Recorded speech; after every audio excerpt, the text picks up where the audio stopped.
นี่เท่มันก็คนไม่แปลทั้งที่เท่าไรเราเท่เป้าถึงทางก็ไม่ได้กันนูนดีเหมือนกันนูนดีมันทิ้งสุดๆสิเราเว้ยถึงกูฮะไงไอ้ก็มาแต่วันมาทั้งตะไคร้เราก็หลายหมดนะตะไคร้ทั้งแต่ก็มาไอ้นะผลกุเวก็นอนใส่ตรง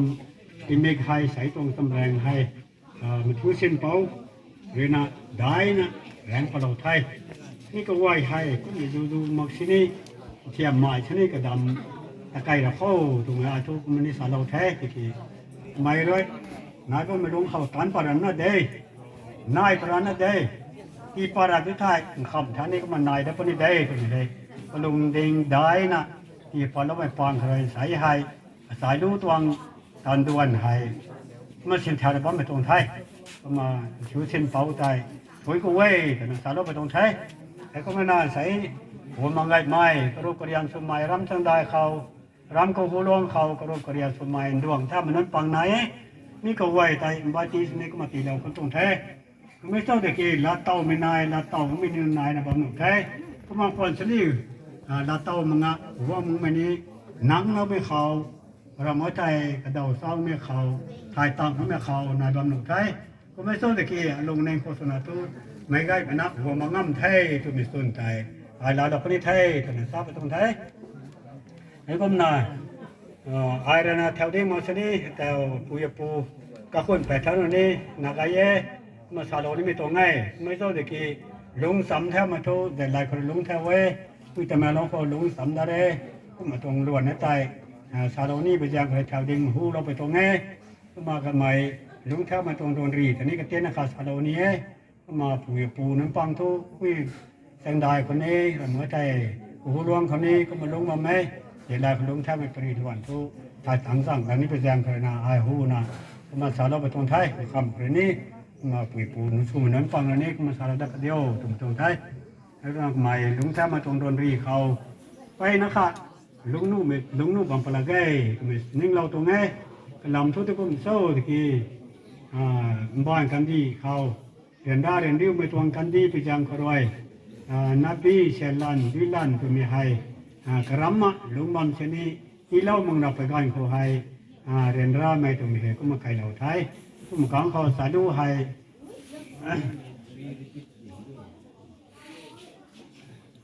เรียนราหังก็มาลงเราบอกความสมีอะไรนี้ลงบี้บอกมันลงมาไปยังเขาด้วยนี่กับคนคนนี้อะไรนั่งขาเราไปตรงที่มีนี่เขาสมัยไงไม่ยังเขาแต่ว่ากับปันตีแต่ก็ต้องตายแถวเดียงอะไรเราได้ตรงนี้กี่ลงเน่งแนวไปยังเขานะรับปันน้ำมันก็มันตายก็ไม่ตรงไทยแต่ก็มาลงเราไม่ตรงล้วนดูกับว่าเขาให้ลงยันได้แท้ตัวก็ติดไม่ตัวนี้ก็มันนายแท้ก็บอลไปพิจารณาขนาดกับการกับคนกับไหวหายขนาดนั้นกับไหวนี้ไม่แปลกป่าห้างมาไงก็พิจารณาขนาดลุงเด่นได้ไม่โทษตาวันจวนเนี่ยใช่ไหมไม่ใช่ตัวนี้เลยตัวนี้กับขันต่อแท้กับขันผ่อนนะเท้าเขากันได้กระแดงมันลุงแท้มันตรงกับกันหวยเปลี่ยนฝันไม่ป่าแท้ก็มาขนาดนึงก็ไหวเลยสมัยนี้ก็เน่าก็หนาวไหวนี้นายน้ำแท้ก็มันนายจับแรงเขา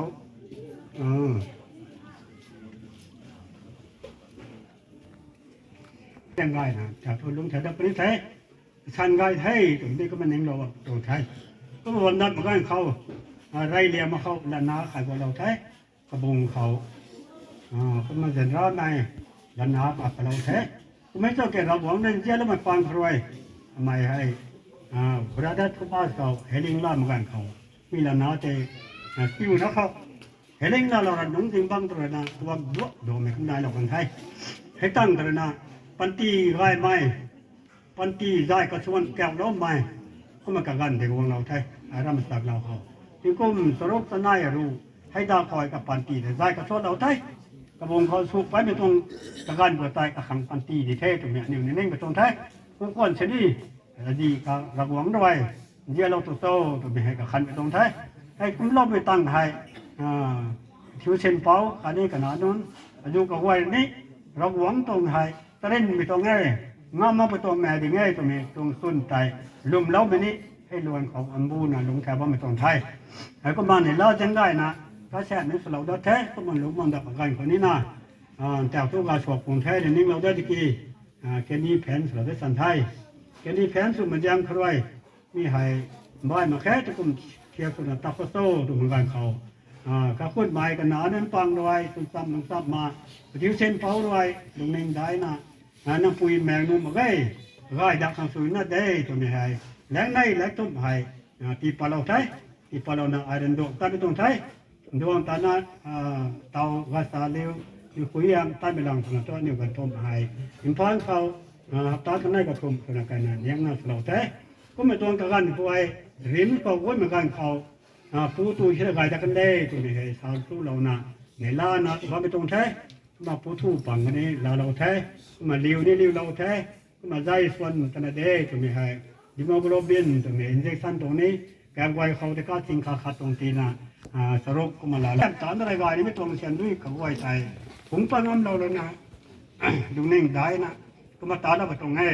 ตุ่มแต่ทวนกูนะสารเราไปตรงแท้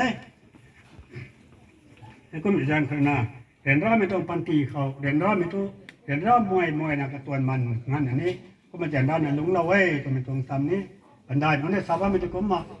สายลูกนั้นลุงเราห่วงเราเว้ยไม่ต้องเป็นสายทุกข์กับปันตีนี้ไกลเราคนไทย